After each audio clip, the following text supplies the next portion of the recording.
اس منبر پہ بیٹھ کر کچھ دلائل کی روشنی میں کہہ رہا ہوں، اگر جنگ ہوئی تو انشاءاللہ انڈیا کے اندر سے ایک اور پاکستان نمودار ہوگا۔ نعرہ تکبیر، اللہ اکبر، اللہ اکبر۔ پاک فوج کو یقین دلاؤ کہ ہم دکانوں پہ نہیں بیٹھے رہیں گے، ہم نکلیں گے تمہارے ساتھ۔ اللہ اکبر۔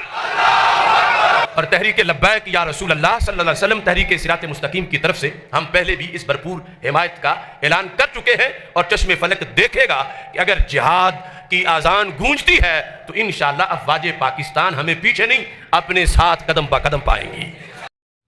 السلام علیکم ورحمۃ اللہ وبرکاتہ۔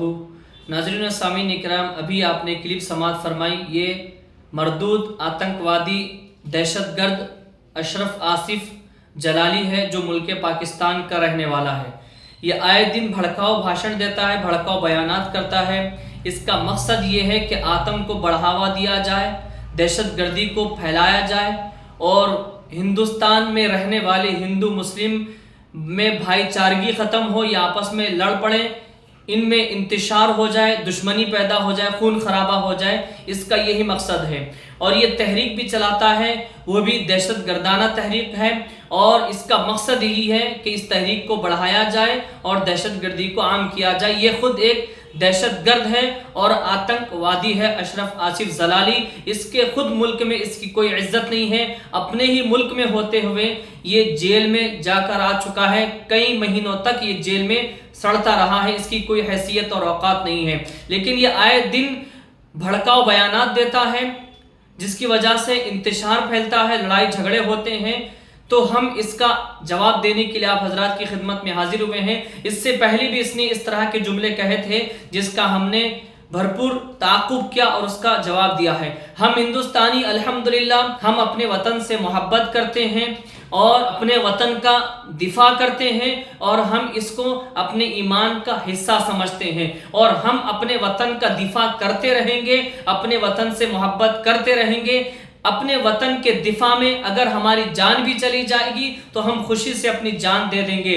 ہمارے ہندوستان پر اشرف آصف جلالی جیسے مردود آتنکوادی بری نظر ڈالتے ہیں تو ہم ان کی آنکھیں پھوڑنا بھی جانتے ہیں۔ ہم اپنے وطن کے دفاع کے لیے اپنی جان دیں گے بھی اور جان لیں گے بھی۔ ہم اپنے وطن کے لیے اپنی گردن کٹائیں گے بھی اور دشمنوں کی گردن کاٹیں گے بھی۔ ناظرین و سامعین اکرام، ہمارا وطن، ہمارا ہندوستان کیا ہے، اس کا مقام کیا ہے، اس کا مرتبہ کیا ہے، آج میں آپ کو احادیث کی روشنی میں جواب دوں گا کہ ہندوستان جو ہمیں ملا ہے یہ ہماری خوش نصیبی ہے۔ ہندوستان کا مقام مرتبہ کیا ہے، احادیث میں کیا بیان کیا گیا ہے، یہ اشرف آصف جلالی مردود اس بات کو نہیں جانتا۔ سب سے پہلے یاد رکھ لیجئے، سب سے پہلی جو اذان دی گئی ہندوستان کی سرزمین پر، سب سے پہلی اذان دی گئی تھی، حضرت جبریل علیہ السلام نے اذان دی۔ یہ شرف ہم ہندوستانیوں کو ملا ہے۔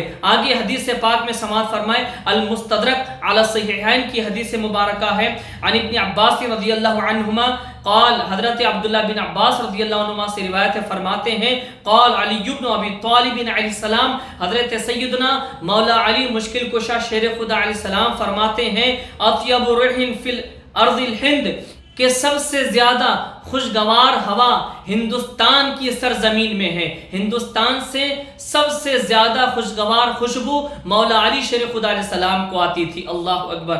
آگے دیکھیں اور فرماتے مولا علیہ السلام، احبط بہا آدم علیہ السلام، وہاں پر یعنی ہندوستان کی سرزمین پر حضرت آدم علیہ السلام کو اتارا گیا۔ اس کے بعد میں مزید آپ فرماتے ہیں، فعلق شجرها من ریح الجنتی، کہ حضرت آدم علیہ السلام نے ہندوستان کی سرزمین پر ہی جنت کا خوشبودار پودا لگایا۔ یہ شرف بھی ہندوستان کو ملا کہ یہاں سے خوشبو آتی تھی مولا علی کو، اور اس کے علاوہ بیان کیا جاتا ہے آدم علیہ السلام کو سرزمین ہند میں سب سے پہلے بھیجا گیا جب آپ دنیا میں تشریف لائے، اور آدم علیہ السلام نے ہندوستان میں جنت کا خوشبودار پودا لگایا۔ اسی طرح ایک اور حدیث مستدرک میں بیان کی جاتی ہے، عن ابن عباس رضی اللہ عنہ، حضرت عبداللہ بن عباس رضی اللہ عنہ سے روایت ہے، قال، وہ خود فرماتے ہیں، ان اول ما احبط اللہ آدم الى الارض الہند، کہ حضرت آدم علیہ السلام کو سب سے پہلے زمین میں جو بھیجا گیا تھا وہ سرزمین ہندوستان ہے۔ ناظرین و سامعین اکرام،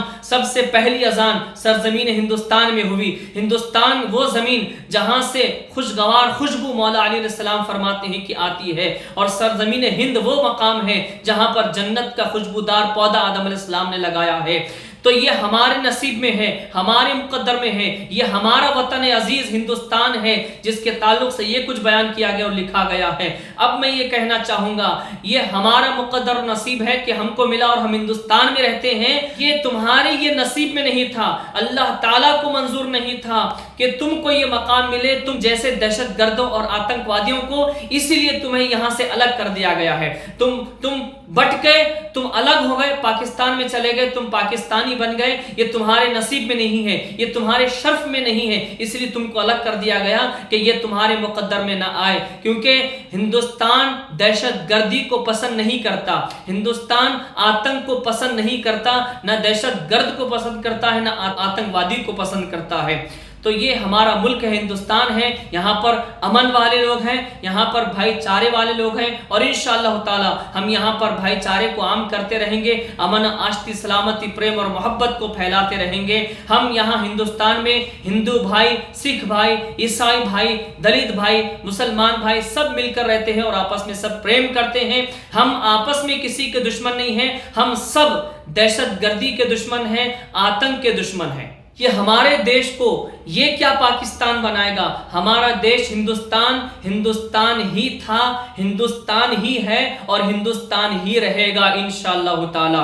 اس بات کو یاد رکھ لیجئے، یہ اشرف آصف جیسے آتنکوادی دہشت گرد یہ ہمارا کچھ نہیں بگاڑ سکتے، ان کے ارادے ہی رہیں گے، یہ کبھی اپنے ارادوں میں کامیاب نہیں ہوں گے۔ اللہ تبارک و تعالی ہم سب کی حفاظت فرمائے، اللہ تبارک و تعالی ہمارے دیش ہندوستان کی حفاظت فرمائے، اللہ تعالی ہمارے دیش کی آرمی کو طاقت اور قوت عطا فرمائے۔ آمین ثم آمین بجاہ النبی سید المرسلین طہ و یاسین۔